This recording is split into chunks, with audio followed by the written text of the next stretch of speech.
Okay, I'm really excited about our conversation today. I'm going to be having a fantastic guest today, and I'm so excited to get into the conversation from someone who's very qualified to help us to work through toxic church cultures. Scot McKnight is a professor of New Testament at Northern Seminary and a recognized authority of the New Testament, early Christianity, and the historical Jesus. He is the author of more than 90 books. Oh my goodness. That's a lot of books. Including A Church Called Tov, the award winning Jesus Creed, and The Blue Parakeet. He and his wife, Kristen, live in the northwest suburbs of Chicago. Scot, welcome to the channel, my brother. Well, Kyle, good to be with you. Yes, it is good. And yes, big topics, serious topics. Absolutely. Absolutely. Well, let's get into a brief recap of A Church Called Tov. And if you're watching this, you can pull up your Kindle, you can do Audible, or you can just go and put it in your cart and get this book. I think it's a fantastic first installment to this conversation. But could you just give us a brief primer of what you covered in Tov and why you decided to write this book? Yes, your pronunciation is Yiddish. I have an Old Testament, ancient Near Eastern Ah. Tov. So, but I grew up saying the long O's, low Tov. So, here's what happened. Our family, well, my son was uh, playing professional baseball at the time, but our family attended Willow Creek and for 10 years, and my daughter Laura and her husband uh, they they attended, I think, for 20 years. And when the story broke about Bill Hybels and Willow Creek, we were implicated in the sense that we cared. This Hmm. was this was our people. We knew a lot of people. Laura was still going to church there, pretty much. So we started getting asked questions, and people started writing me, and my students started asking me, and I just started listening and asking questions and hearing everything I could. Eventually, I wrote a blog post that sort of went viral, and it also, more importantly, it went viral at Willow Creek. And the result of all that was I felt like I needed to respond.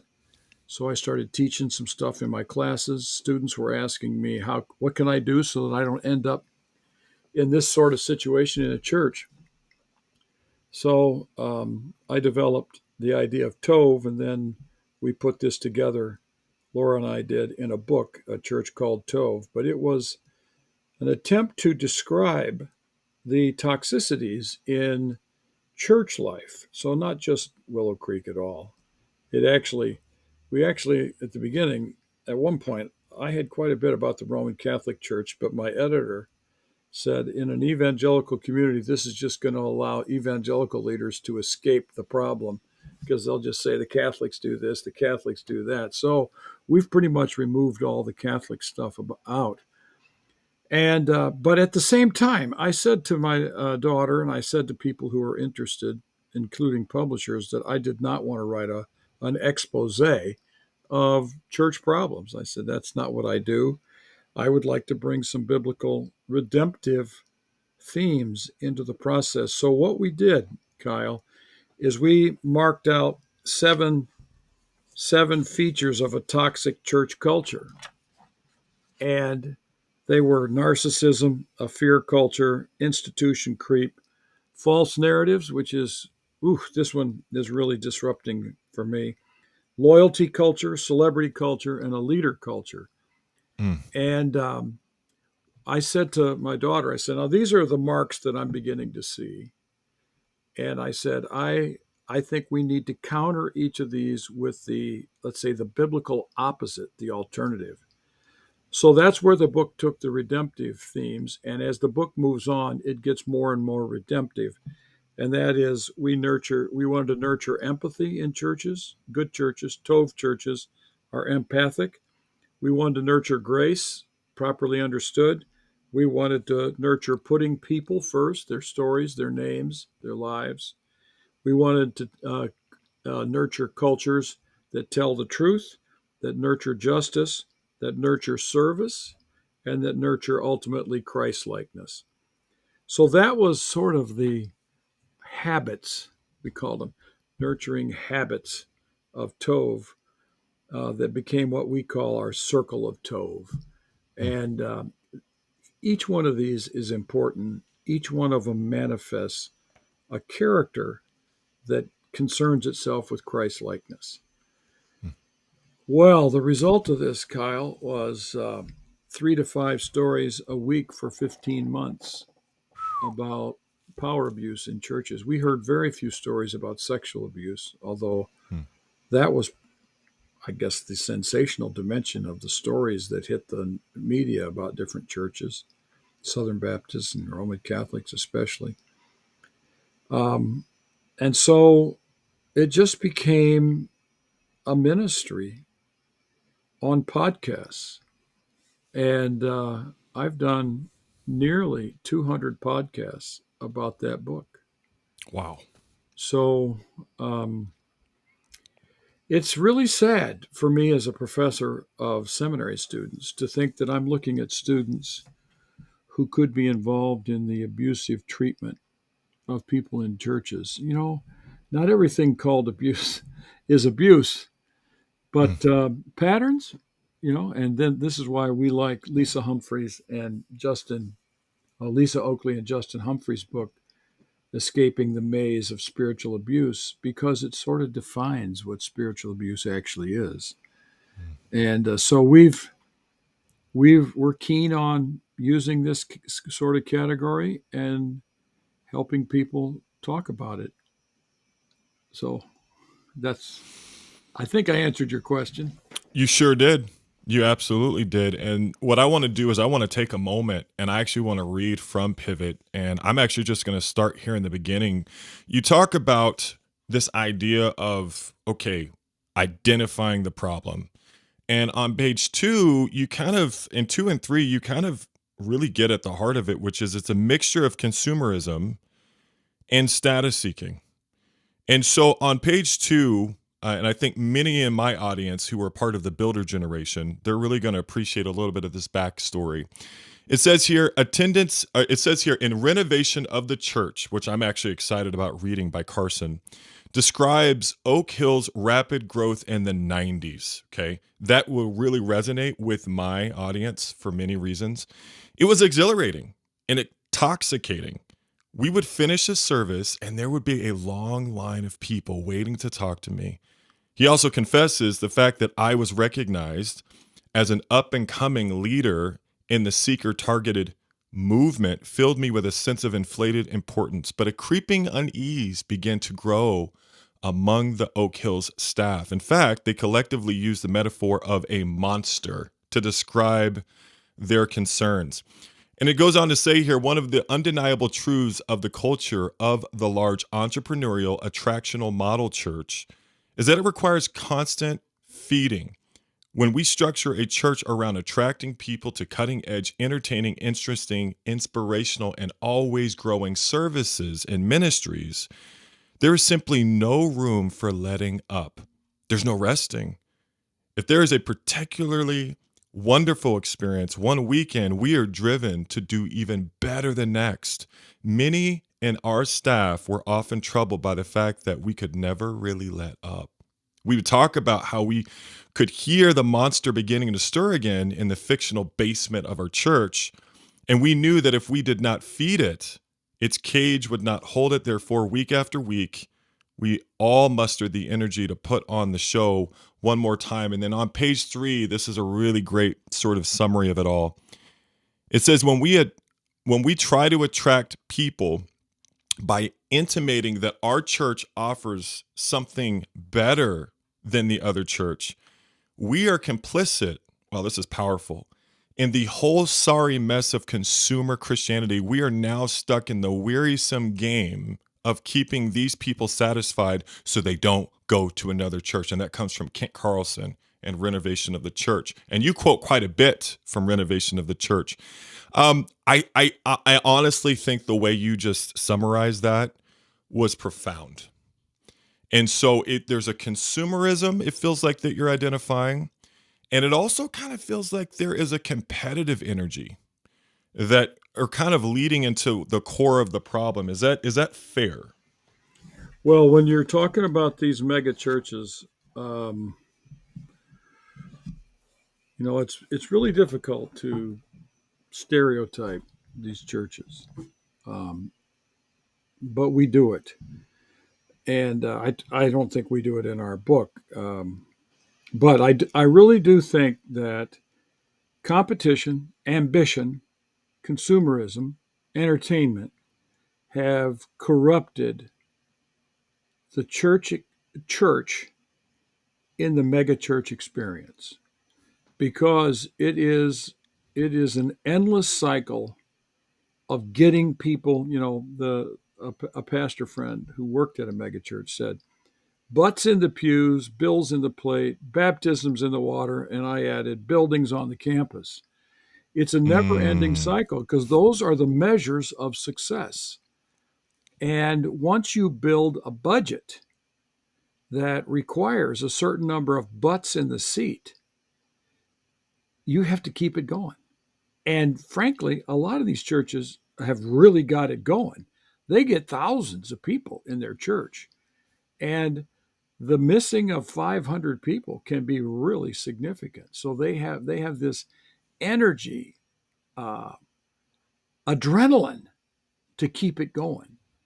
And to me, it completely distracts from what the church is supposed to do and to be. And then we attract people for the platform mm. who can keep butts in that seat and bills in the plate and maybe get more and more. You have to ask yourself right now in the American megachurch scene whether the successor to some of these major pastors could ever have those kinds of skills and gifts. I mean, it's standard statement in seminaries, and I don't know if anybody has stats on this, but I've heard it so many times I believe it's true that if a pastor leaves, no matter who the pastor is, 20% of the congregation is going to clear out Wow. because they're stuck on that person. And that can be a really good thing because that person has really ministered to their life, their family, changed their life, and they leave. So it's a really big issue whether the next generation can possibly keep up the, let's say, the budget of the previous pastor. And I think the studies are showing that these places are not going to succeed. They're going to have to reinvent themselves in new ways. On that note, Scott, is it fair to say that churches have life cycles? Yeah, I mean, I think we've known this. Um, I think the way churches are constructed, Kyle, with the Sunday platform being so important to what happens, is the church. The life cycle of the church is going to be dependent upon the performance on the platform. Mm, wow. Mm, So, in other words, Sunday morning is not primarily, okay, I'm old enough to remember that Sunday morning involved Sunday school for everybody in the church. So there were Sunday school, adult Sunday school classes. So we got to church at like 9 o'clock. Well, actually, my mom and dad got there at 8 o'clock because they had to open the doors. They didn't have to, but that's the way that our family operated. Uh, so people who get to church 5 minutes before it starts, I just don't understand that at all anymore. But I grew up with that. But we had Sunday school. So, and then we had a service. And then we had Sunday afternoon where a lot of people, not everybody, but at least some of the people in the church would have lunch together. And then we had the Sunday evening service. So Sunday was a day away from work with people in the church. mm, And then as a youth, after church on Sunday night, we had what's called Singspiration. So we weren't home mm. until 10 o'clock. And my parents often had people over to their house or they went to someone's house after church on Sundays. and Sunday evenings. They'd go drink coffee at 10 o'clock at night, which I can't comprehend.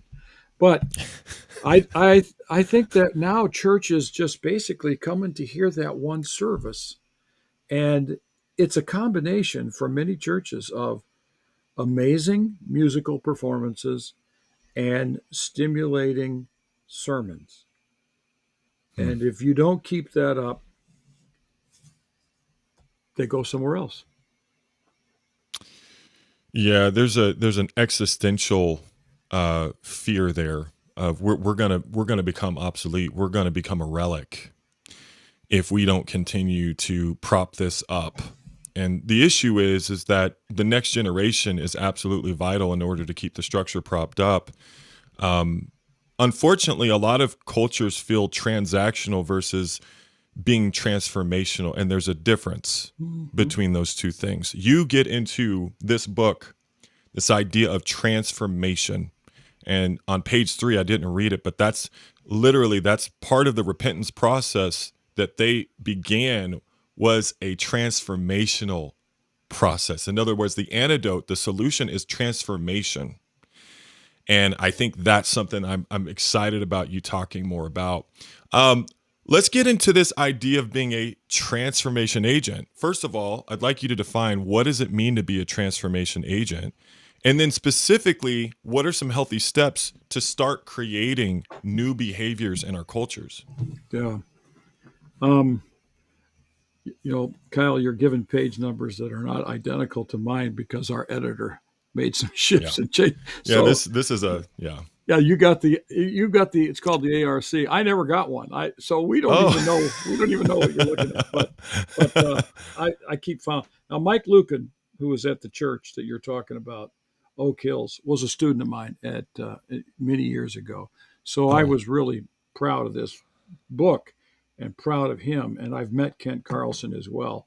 So, um, but we discussed the difference between change, shift, and transformation.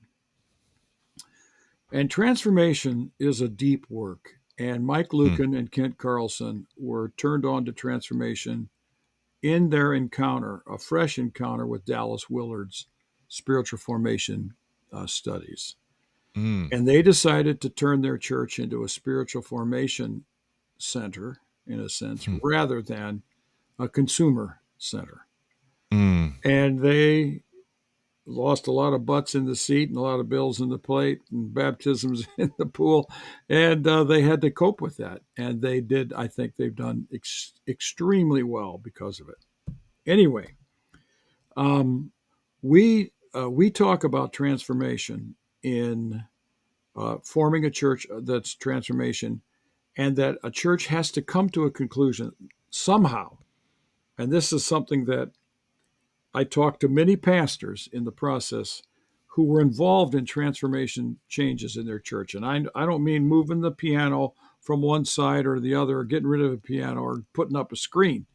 It was actual deep changes in the church. So I talked to him about this, and I have come to the conclusion that we ought to talk about a transformation agent. And I believe it should not be the senior pastor, but I think there's Hmm. a lot of churches that wouldn't let that happen. So it's got to be someone who be committed to a couple of principles. Number one, they have to study the Bible and come up with a vision of the church, a vision of their church's ministry, a vision of each person's role in a transformation process.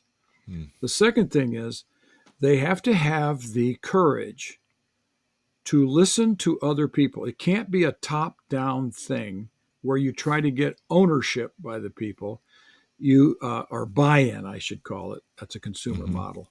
All right. So instead, it's got to be listening to other people and incorporating at various levels of concentric circles as you move out from, let's say, a transformation and a few others, then a transformation agent and 12 others, and then 24 others. And at each level, you have to have the courage to listen to what other people think needs to happen rather than Hmm. top down, center out. It has to be owned by now I'll use a consumer model, all the stakeholders in the church. Now, there are a lot of people who just attend, But we're talking about people who are so committed to the church that you need their voice at the table. And it's going to take, a pastor told me it took 5 years of listening to people who were, and he actually did call them stakeholders. It took 5 years before they went public. Uh, it was a 5 year on ramp period of listening before they could go forward. And it was a very successful transition toward a different style of ministry. And so I'm big on the transformation agent. And I fear that people are going to, at times, just want to jump in and start making changes. And that's not going to happen. It won't happen Mm. until we listen to one another carefully enough that we all have ownership on what's actually going to happen. And we So just have to yeah, listen. yeah. My devil's advocate, my immediate sort of reaction to that is going to be the retort of, well, first of all, the church is not a democracy, and what you've just shared, in some ways, for some people, they're going to receive that as, oh, you want a democracy, you want this sort of pure interaction with one another, and in what we see in terms of New Testament, which you could teach for days on, is that it's not a democracy. It's about the will of God. Number one. Number two, when you mentioned that our senior pastor structure, right, the way it works is that we have to get away from the hero model. In other words, the centralized leadership. Um, Patrick Morley in his book, and he writes on men's ministries, probably more than anyone else. What he says is that the senior pastor has the most direct influence over the direction of a church more than any other group or person. So, in other words, if you want to get the guys together and you get a lay leader, I don't know, maybe 100 people show up in a church of 1,000. But if that senior pastor puts the word out, you get 900. So, the way inherently our structures are set up, the senior pastor, you talked about, we have to reduce this top down sort of thing, that's embedded.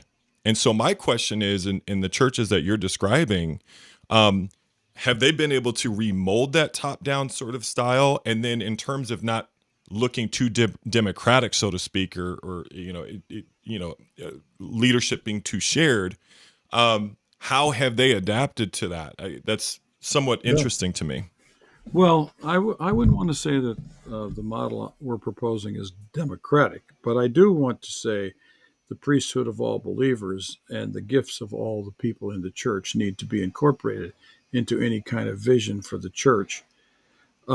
But here's the big thing for me, Kyle, is that model of a church, a top-down model, is the result of a culture forming over many years, probably. How did that start? That's where you're actually going to have to start at that level again. And when it started, there were probably three or four families, maybe Mm, five, that got together and maybe in a living room and began to work on things that eventually, let's say, percolated a leader or two out of that group who became the leaders. But that original group formed very much of that vision. Now, did they then continue to develop others and listen to others, or did it just become a one man show? And there's a lot of that. And that's what I think Mike Lucan realized they had to change is it was not going to happen on the basis of Mike and Kent saying this is what we're going to do. They had to work a lot with other leaders and a broad spectrum of leaders, like a couple hundred. They had a huge church. So I would say we want to spread the power rather than centralize the power mm, as we form vision and as we have, let's say, representative leaders called by God who um, who will lead the church. I'm not against leaders at all, but I do think right. we need to be careful that the leaders are not just given their own vision and not listening to anyone. That kind of autocracy is the recipe for problems down the road. And so I think this transformation agent has got to get in touch with the significant persons involved in the church so that it can be owned by everybody. And then it becomes a church where all the gifts are functioning and all the people are functioning. That I've said my piece. Okay, so before we go to the next question, let's insert the idea of elders or shepherds. So when I think of how churches typically from a New Testament perspective, and again, I you would have to sort of correct me. Elders to me, in many ways, are I mean they watch, they guard, protect the flock. And so I'm wondering if part of what we're experiencing is an eldership crisis, a shepherd crisis. Because to me, as a 40-year-old man, more than ever, I see the need for sage leaders, for folks who, like yourself, have been around a long. Like to me, you are in the prime because it took you so long to get to where you are. And I very much value the older generation. I want to get everything out of you before you leave this earth. That's one of my goals.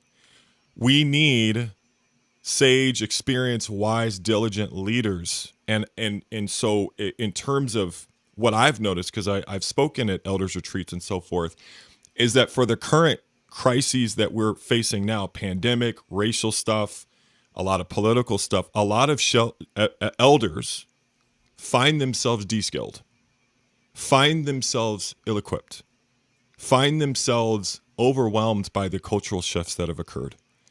And so to me, I do not see a way forward in terms of being a transformation agent, creating that culture without incorporating a strong eldership or shepherd culture. To me, that has to, from a New Testament perspective, we're going to build healthy churches. How do you think about sort of the eldership being involved in creating this new culture? This is a good question.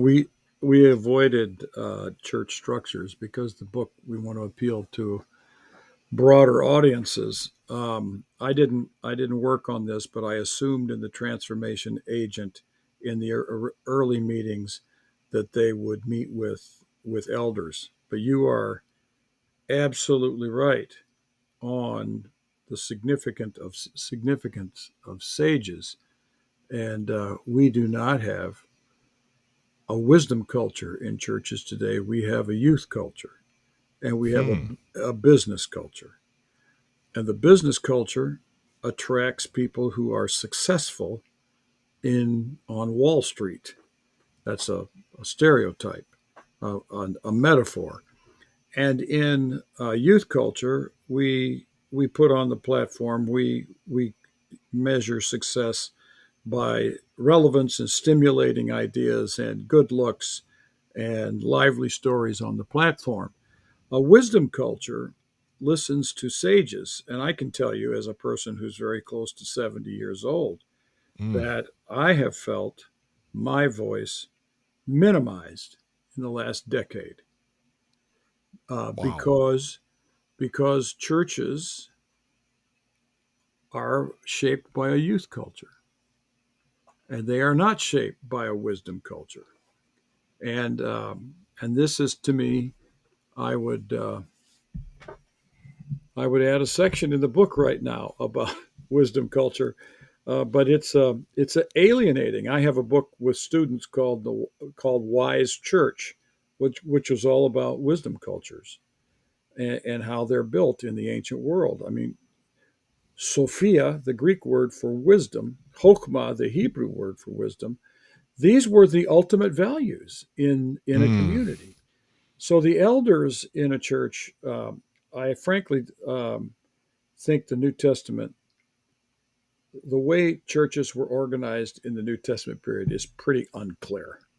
Okay. Even to say that there are elders, it's not entirely sure exactly what all of them did, but elders would be seen as sages in a community who would advise and, let's say, mutually advise one another and what's going on in the church. Uh, Probably you're not going to see in the first century that many churches with a sparkling, charismatic pastor that the elders have to deal with. Is that they would the pastors will emerge from this group of elders, something like that. So a shepherd culture is a pretty good idea, although this term shepherd gets messed up with certain groups in the United States, and I don't understand that Mm, much about them. But I do believe that we need to have a pastor culture, but I would call it a mentoring culture, a discipling culture, where mm, people are valued because of their example and their character rather than, let's say, their training or their capacity to entertain people on a Sunday morning. mm, mm, mm, So I mm. think this is just not on the horizon, Kyle. It's not on the horizon right now. That I just don't. It's just not happening when I in my world that I talk to so many pastors, and I just don't. You're the first person in 100, almost 200 podcasts on Tove who's talked about the significance of sages. Hmm. Yeah, my viewership is reflective. If you look at my demographics, I catch a lot of folks 45 and up. 55, I catch it, and I just have so much of a value because intergenerationally, churches that grow and transform, they are intergenerationally sort of structured. We're talking the 70-year-old all the way down to the baby, in the nursing room. So I that's my worldview. That's my lens. I want to get into some encouragement for the person who has spent years trying to transform their culture with no end in sight. And I want to share with you kind of the context of where I come from. When I started this channel, Scott, 3 years ago, I didn't mean to become the church guy. I didn't mean to become the resident whatever on trauma per se. Now, Truth Trauma Theology, that's my channel. But I thought more broadly, but the more I started having these conversations, the more fatigue I started to run into within people. Some people found themselves becoming resigned. Other people found themselves nurturing resentment. Regardless, there is a collective exhaustion. And not only that, and I like how in the first book, Laura gets to this idea of when she gets resistance. There is a unfortunate response sometimes that occurs where if you try to create change, you can become a part of the target group. You can now be labeled as divisive. You get put, potentially, Laura gets put on the naughty list, even if Laura wasn't naughty. And if someone can put you on the naughty list, and then maybe you can't get off. And so, um, there's a lot of baggage in trying to be a transformation agent. It can wear you down. It can make it hard for you to be a hope merchant. I think we are to be hope merchants. So what encouragement do you have for folks who need encouragement when it comes to this? Well, this is partly the reason we wrote this second book, Pivot. Um, the first thing is, I would say we have to begin with the conviction that it's worth it Mm, to struggle, to work for, even to fight for Tov cultures in a church. It's worth it. The second thing is, one of the things that we've learned is if you want to transform a culture, and we're talking primarily about transforming cultures. If you're a church planter, this is a completely different game. You can start out with your, let's say, your transformation agent, and the team that begins. They can start with Tove and start working that. And I've talked to a bunch of church planters about this. But if it's transformation, you have to be in it for the long haul, and you have to have pastoral sensitivity and patience. You can't just mm, say we're going to change everything and people are going to go, yeah, I love change. I mean, most people don't. Most people come to church because the church that is there is comfortable for them. So that when you Hmm. want to make changes, it's no longer comfortable. Then they go, I'm going to go where it's comfortable. So I think the standard statement, now this comes out of the business world, but every pastor I've talked to said at least, and that is to transform a church culture requires commitment by a lot of people, and it will take 7 years Oh. if people are committed to it. And that's a standard statement. Now, one of my pastor friends said it took them 8, and they're not sure they're there yet, but they're pretty close. So it's a long-term project that you're going to focus on building church, let's say, Tov character, spiritual formation of character, rather than attendance.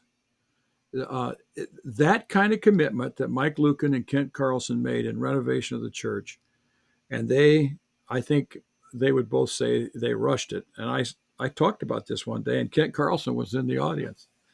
And he came up and said, I agree with everything you said. I said, that really matters to me because I know you've done it. And you just have to have the patience to go through with it. And there's going to be many days when you're going to feel like we're almost halfway across the river. We can still turn back because it's going to be easier to turn back than it is to go forward because going back is comfortable. It's the culture that everybody's familiar with, and they would rather it be the same culture. So slowly, patiently, kindly, um, go forward one step at a time. As Bill Murray said in What About Bob? Baby steps. Isn't that right? Isn't that what Bill Murray said in that Oh yeah. crazy Oh in that yeah. movie? My wife loved that movie. She's a psychologist like you. Yep. So, but the thing is that I tell my students, baby steps, one step forward, but don't back up. Hmm. And that's what I think is going to be the process for people. But we're talking about churches that have a commitment that they have serious reasons for transformation, change at a deep level. It can be done, but it has to be done by people who are willing to work together and make the changes and be willing to let those changes take place in their own heart and their own soul, their own life, rather than somewhere else. It's not for the pastor to do, it's for all of us to participate in this transformation process, to allow the grace of God to change us, the Spirit of God, following the example of Jesus. That's all a part of this process. And I think my experience is I think most churches are pretty good, and I think most churches have a lot of toxicity in them. Let me do devil's advocate again and push back. I think from a younger generation perspective, what they see in many ways is a gatekeeper community.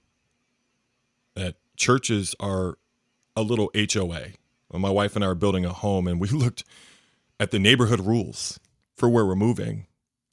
And the rules are, wow, there's a lot of rules if I want to be a part of this community.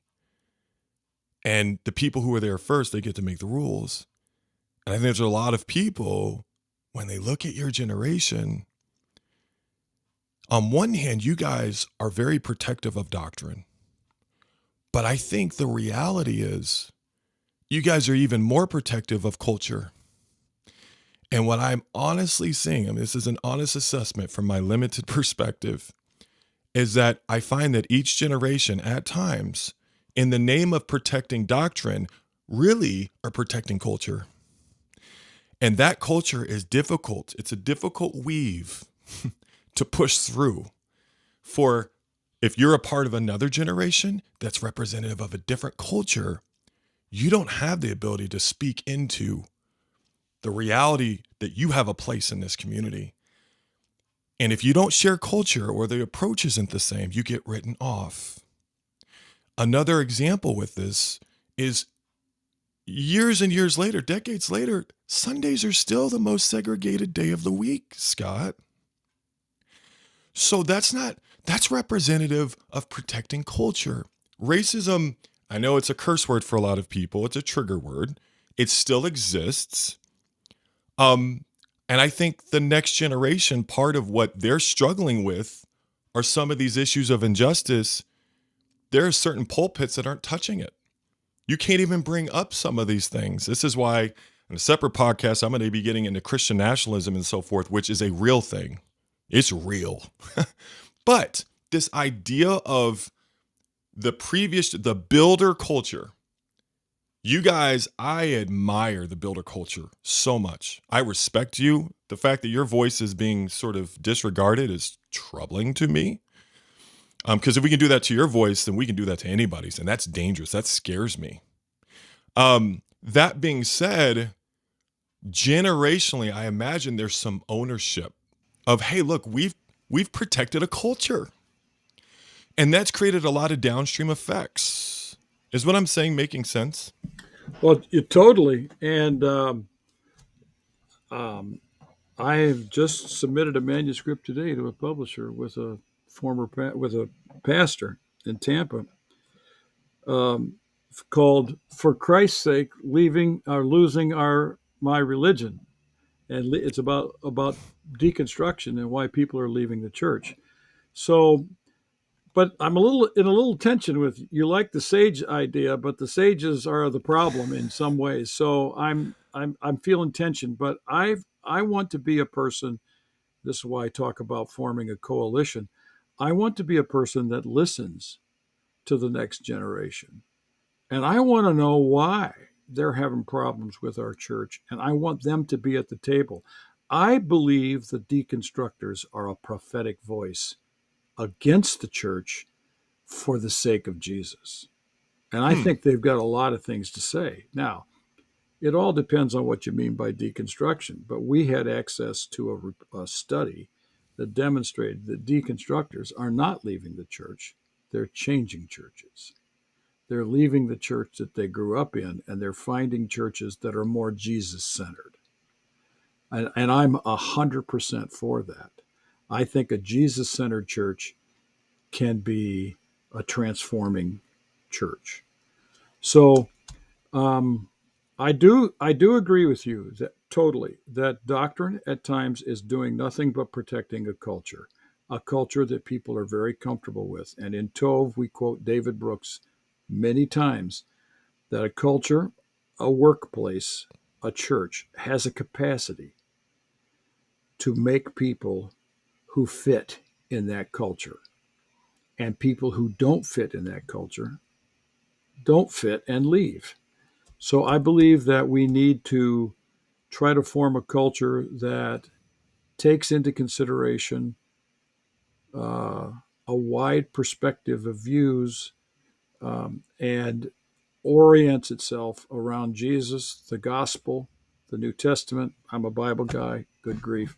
Mm-hmm. So we're going to, I would want to do that. But I would say, when I listen to the younger voices, their perspective on, let's say, just inductive Bible study is not mine. They don't do inductive Bible study. They sort of have the instincts of what a church should be. For instance, Mm. I totally agree with you about racism. But racism, yeah, it's a troublemaker. When you want to work on racism in churches, you have to dismantle a series of cultural formations Mm. that are going to cost the people a lot, and it's going to take a long time. And that's why I say Andrew Whitehead's new book, what's it about idolatry, American idolatry or something, is a very important book about white Christian nationalism. And Philip Gorski and Samuel Perry are writing about this stuff, and I listen to them. But the dismantling of whiteness, that's invisible to the whites, in favor of creating a culture that is diverse, as the New Testament wants us to be, and the final books of the book of Revelation says is going to be the case. That's going to require uh, a lot of work, a lot of work. You know, I know you're an athlete. I was too. I grew up in a locker room. When school was out, I did not go home. I went to the high school and I had a locker in the locker room with the players on the different teams. And I did three sports because my dad coached three sports. Wow. And the most integrated experiences I have had in my life were on track teams, football teams, and basketball teams. Hmm. And I cannot say that I've ever been in a church that I thought was as integrated as my high school track team.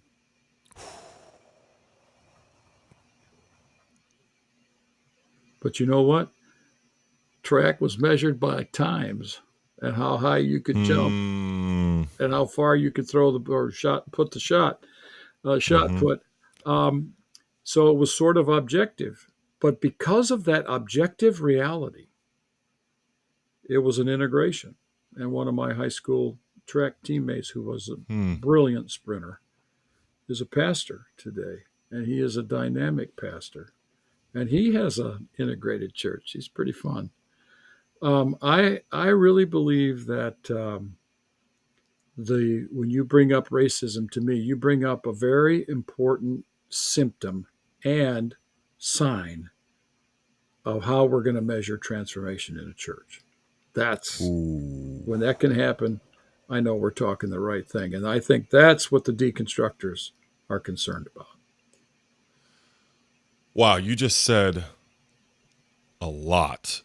Let's go back to the tension because I appreciate tension. I believe that relationship is a contact sport. Mm-hmm. That's number one. I understand the tension from a both like so for when I think of paradox, maturity. Paradox is about maturity. So when I think of holding a both and the fact that we need our elders, I heard someone say once, we don't need our parents less as we get older, we need them more. And I find that to be true. You and I are reaching across an intergenerational and ethnic aisle right now. This is a sacred moment. Mm-hmm. Mm-hmm. This is important. That being said, there are issues like we're going through Deuteronomy right now. It's very clear that God wanted Moses and Joshua in the same room when he gave the prophecy about what happened when Joshua led them into the land. They were both present. Both generations in my mind are needed. I think the issue is that Joshua's generation had a lot of issues, but Moses' generation themselves were not allowed to enter the land. Their leader wasn't allowed to enter the land. So that represents an issue of character, right? That was a character issue of why Moses wasn't allowed into the land. Going back to the premise of your book, character. So that's number one. I think there's character deficits on both sides in terms of generations. So I never want to do a food fight and put one generation up on stage and then the other with food in their hands. Number two, there's a concept I'm working on called, it's this idea of memorial. And in a lot of situations and institutions, you see memorial all over the place except in the church. 9/11, there's memorial. When it comes to World War I and II, there's memorial. Vietnam, there's memorial everywhere. But when it comes to the church, I think part of this dilemma is reflective of a lack of memorial. And one of the things that memorial does in terms of what Christ is the ultimate memorial, is what memorial does, what the cross does, is it puts to death the things that should die, and it brings to life the things that should live. Sin and trauma reverse that. Sin and trauma now put to death things that should live, and things that should die are allowed to live. They're given life. Racism and culture and marginalization, those are things that should be put to death. Yet, unfortunately, in churches, they are allowed to live. That's part of what I think that prophetic generation is looking at is, hey, look, if you're going to be the church, then you need to give life to the things that the cross gives life to, and you need to put death to death the things that the cross puts to death. That's the call. That's an appropriate understanding of memorial. And so that's part of what I see the transformation is really about, is putting the right things to death and bringing the right things to life. And it feels like both books, in some senses, are getting at that. So anyway, I think that tension, that burden, I think it's placed on both generations. Yeah, that was a nice little sermon. I really like Oh, that. well, I didn't mean to preach, bro, But especially to you. here's the thing. I think our church, I think the liturgical churches, the lectionary churches, have a very rich theology of memorial. We go Talk through to the me. life of Jesus every year.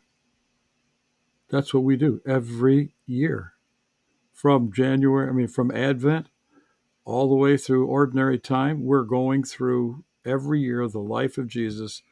3 years for Matthew, Mark, Luke, 1 year each. John is woven into them. I don't, I don't, I don't like that, but I didn't make the lectionary. But I'd go with 4 years. But it's a cycle. Every year we look for the coming of Christ. We celebrate Christmas. We then go through a little bit of the life of Jesus. Then we go into Holy Week. Then we go to Pentecost, and then we have the ordinary time, which focuses on the life of Jesus. Hmm. And we try to go back into the events of his life as memorial. But your capturing of it all as the cross, I think is deadly right. That is exactly what I think many people today are looking for. I didn't realize how late it was here. I got something going on here. But the they want to put to death what should be dead. And they want to bring to life what the resurrected life of Christ wants in our churches. I Hmm. totally agree with that. I think you're exactly right. I think the sages can help if the sages are not in the way. Age is not the age is not the issue. What the issue is wisdom. I love that.